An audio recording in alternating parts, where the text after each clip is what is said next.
Hello दोस्तों, नमस्कार। मेरे YouTube चैनल में आप सभी का स्वागत है। तो दोस्तों, हम देख रहे थे कि हम उत्तराखंड PCS के जो प्री के जो एग्ज़ाम हो रखे हैं इससे पहले, उसके छोटी छोटी वीडियो मैं आपके सामने लेकर आ रहा था, जो आपको आगामी जितने भी परीक्षाएं हैं, जो आने वाली जो एग्ज़ाम है उसमें महत्वपूर्ण भूमिका निभा सकता है। तो दोस्तों, वीडियो को लास्ट तक जरूर देखें और यदि वीडियो पसंद आए तो लाइक करें, शेयर करें ज़्यादा से ज़्यादा। और यदि मेरे चैनल में नए आए हो तो चैनल को सब्सक्राइब करना ना भूलें। तो दोस्तों, चलते हैं, वीडियो को शुरू करते हैं।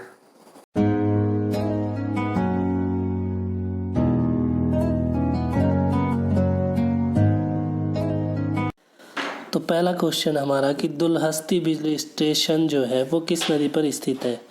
ऑप्शन है गंगा, यमुना, चिनाब या फिर कावेरी नदी। तो इसका आंसर है सी, चिनाब। दुलहस्ती जो बिजली स्टेशन है वो 390 मेगावाट का जो निर्माण है वो जम्मू कश्मीर के क्षेत्र में चिनाब नदी पर NHPC द्वारा किया गया है। ठीक है, इस स्टेशन से जम्मू कश्मीर, पंजाब, हरियाणा, उत्तर प्रदेश, राजस्थान, उत्तराखंड, दिल्ली और चंडीगढ़ को फ़ायदा पहुंचता है। ठीक है, तो इसका आंसर क्या है? चिनाब। दूसरा है कि भारत के संविधान के अंतर्गत ग्राम पंचायतों का गठन क्या है? एक मूलभूत अधिकार है, एक मूल कर्तव्य है, नीति निर्देशक सिद्धांत है या फिर इनमें से कोई नहीं। तो इसका आंसर है सी, नीति निर्देशक सिद्धांत। भारतीय जो संविधान है उसके अनुच्छेद 40 के अंतर्गत क्या किया गया है? राज्यों को निर्देश दिया गया है कि वे ग्राम पंचायतों की स्थापना करें। अतः ग्राम पंचायतों का गठन एक नीति निर्देशक सिद्धांत के अंतर्गत किया गया। पंचायती राज की जो स्थापना है वो 1993 में 73वें संविधान संशोधन के द्वारा हुई है। ठीक है, तो इसका क्या है? ऑप्शन सी सही है। अगला क्वेश्चन है कि शिवालिक श्रेणियों की ऊंचाई है 850 से 1200 मीटर के मध्य, 750 से 1100 मीटर के मध्य या फिर 750 से 1500 मीटर के मध्य या 750 से 1300 मीटर के मध्य। तो शिवालिक पर्वत श्रेणी की अगर हम बात करें तो हिमालय पर्वत का ये क्या है? सबसे दक्षिणी तथा भौगोलिक रूप से युवा भाग है, जो कि पश्चिम से पूरब तक फैला हुआ है। इसकी औसत ऊंचाई की अगर हम बात करें तो 900 से 1200 मीटर है और इसकी कई उपश्रेणियाँ भी है। यह जो है यह 1600 किलोमीटर तक पूर्व में तीस्ता नदी सिक्किम से पश्चिमावर्त नेपाल और उत्तराखंड से कश्मीर होते हुए उत्तरी पाकिस्तान तक जाता है। तो इसका आंसर क्या हुआ? ये 850 से 1200 मीटर, यानी कि औसत ऊंचाई की अगर हम बात करें तो वो है 900 से 1200 मीटर तक। अगला क्वेश्चन है कि कितने भारतीय प्रदेश से होकर कर्क रेखा गुजरती है? 6, 8, 7 या फिर 9।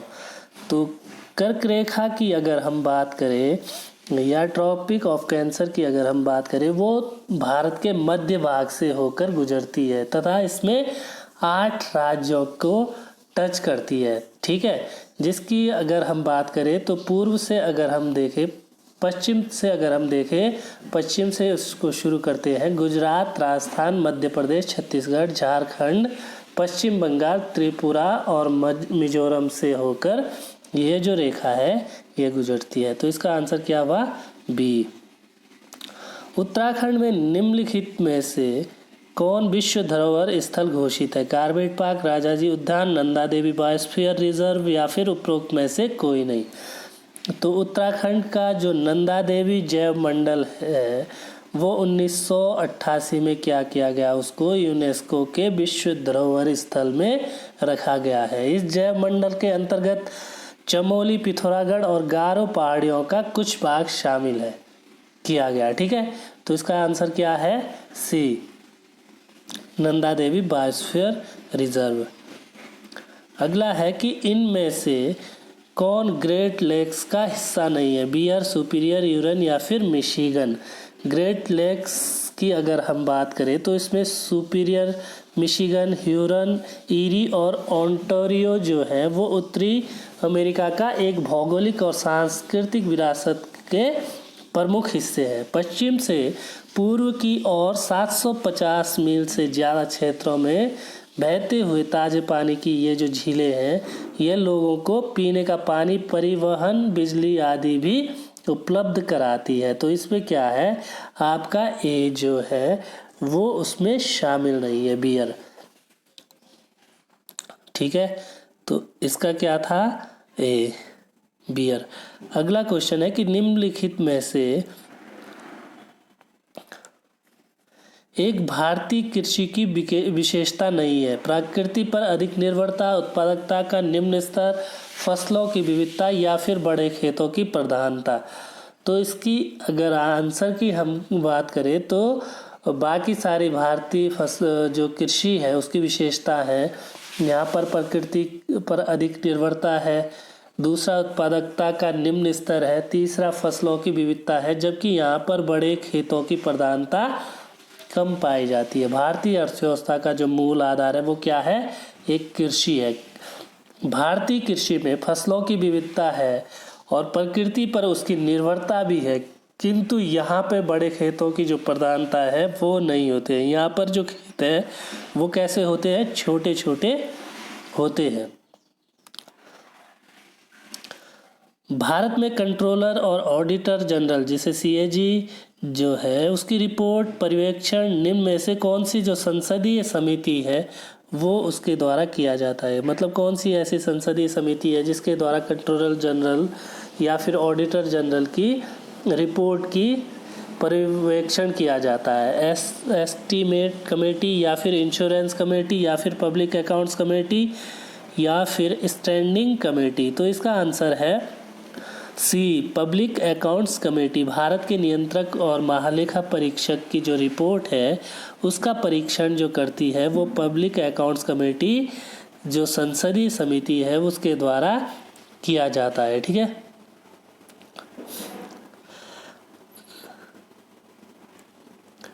अगला क्वेश्चन है कि समेकित बाल विकास सेवाएं नामक कार्यक्रम प्रारंभ हुआ वर्ष 1969 में, 84 में, 1975 में या फिर 1999 में। तो इसका आंसर है सी, समन्वित बाल विकास योजना 1975 में भारत सरकार द्वारा 6 साल से कम वर्ष के बच्चों और उनकी मां के कुपोषण और स्वास्थ्य से संबंधित जो समस्याएं हैं उससे लड़ने के लिए यह एक क्या थी, लोक कल्याणकारी स्कीम थी जिसको कि 1975 में शुरू किया गया था। अगला क्वेश्चन है कि स्वतंत्र भारत के प्रथम वित्त मंत्री थे श्री गुलजारी लाल नंदा, श्री जान मथाई, श्री R.C.K. षणमुख शेट्टी या फिर डी श्री कृष्णामाचारी। तो इसमें से अगर ऑप्शन की हम बात करें तो इसका आंसर है सी, श्री R.C.K. षणमुख शेट्टी जो है वो भारत के प्रथम वित्त मंत्री थे जो 1947 से 1949 तक वित्त मंत्री रहते हैं।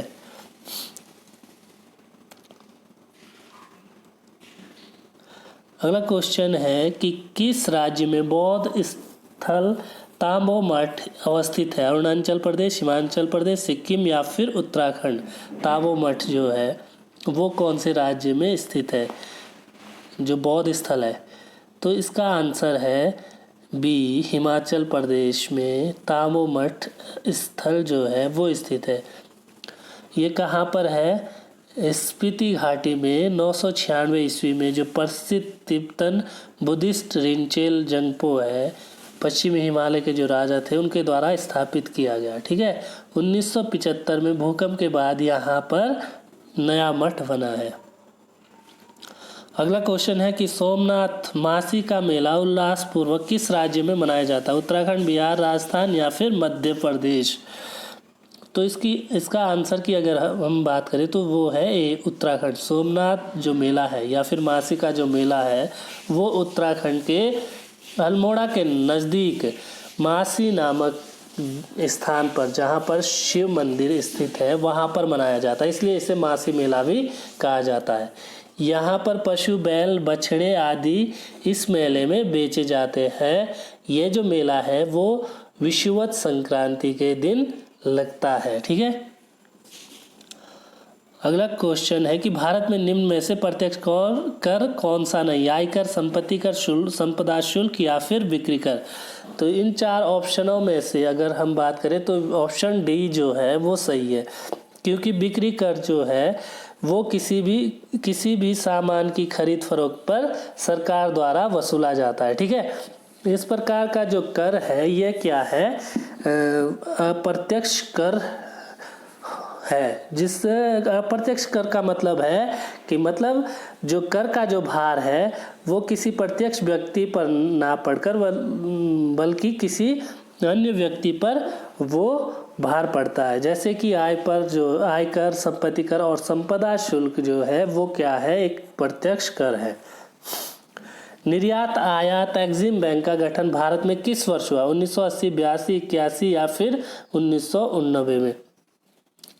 तो इसका आंसर है 1982। आयात निर्यात बैंक जो है उसका गठन 1982 में किया गया था। इसका गठन का जो उद्देश्य था वो न केवल निर्यात को बढ़ावा देने के लिए अपितु देश के जो विदेशी व्यापार और निवेश जो है उसको संगठित करना इसका प्रमुख उद्देश्य था, जिससे देश का आर्थिक विकास तीव्र हो सके।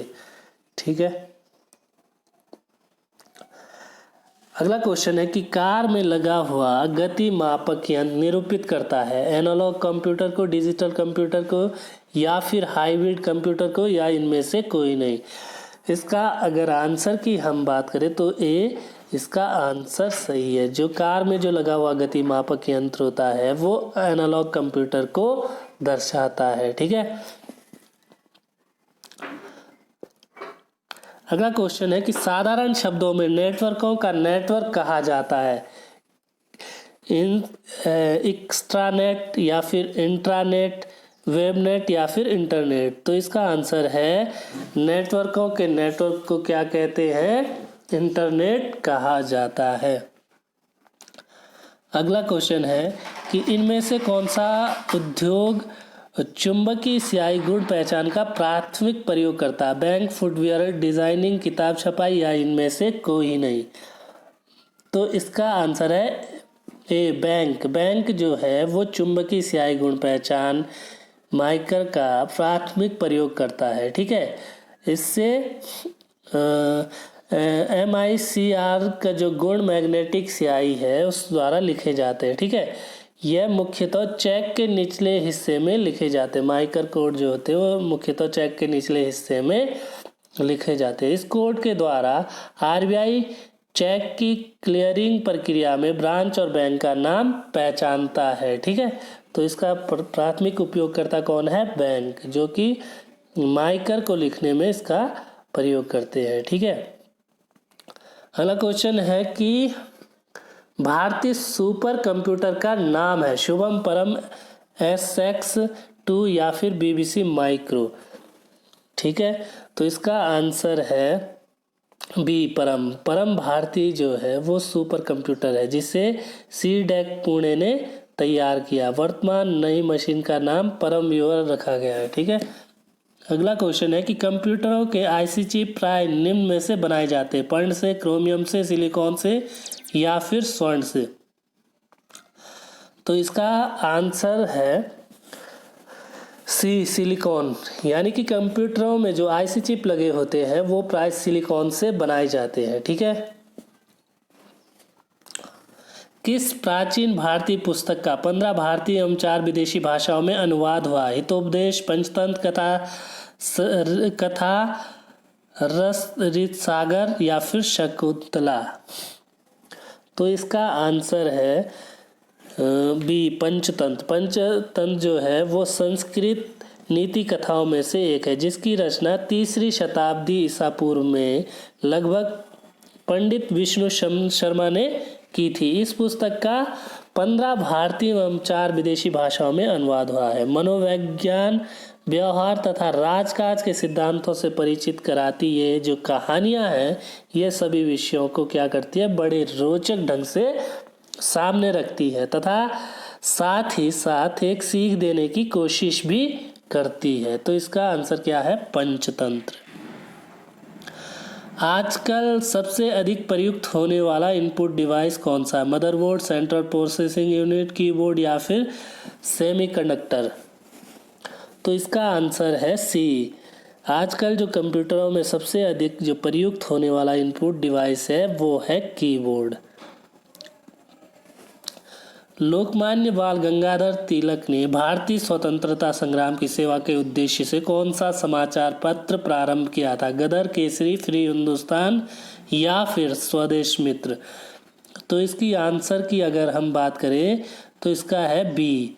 उग्रवादी दल के जो नेता थे बाल गंगाधर तिलक, उन्होंने द मराठा और केसरी जो सभी साप्ताहिक पत्रिका थी उनका संपादन किया था। ठीक है।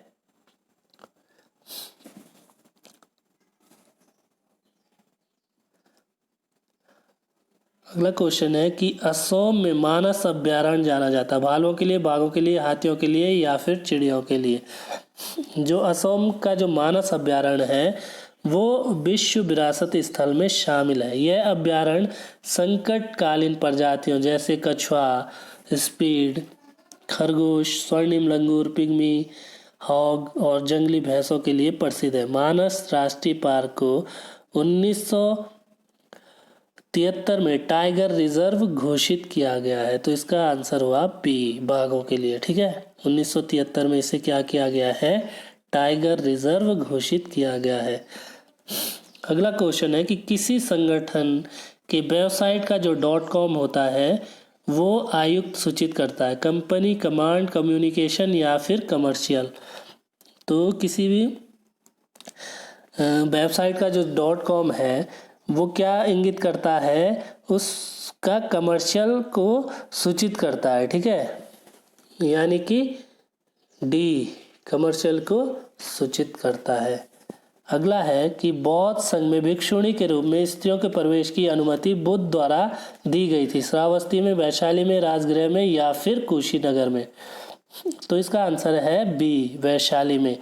अपनी जो प्रिय शिष्य आनंद के कहने पर बुद्ध ने क्या करा था? वैशाली में स्त्रियों को बौद्ध संघ में प्रवेश की अनुमति दे दी थी। ठीक है। महाप्रजापति गौतमी बौद्ध संघ में शामिल होने वाली जो प्रथम भिक्षुणी थी वो थी कौन? महाप्रजापति गौतमी। तो इस तरीके से हमारा ये जो वीडियोस है ये कंप्लीट होता है। मिलते हैं अगले वीडियो में, तब तक के लिए जय हिंद, जय भारत।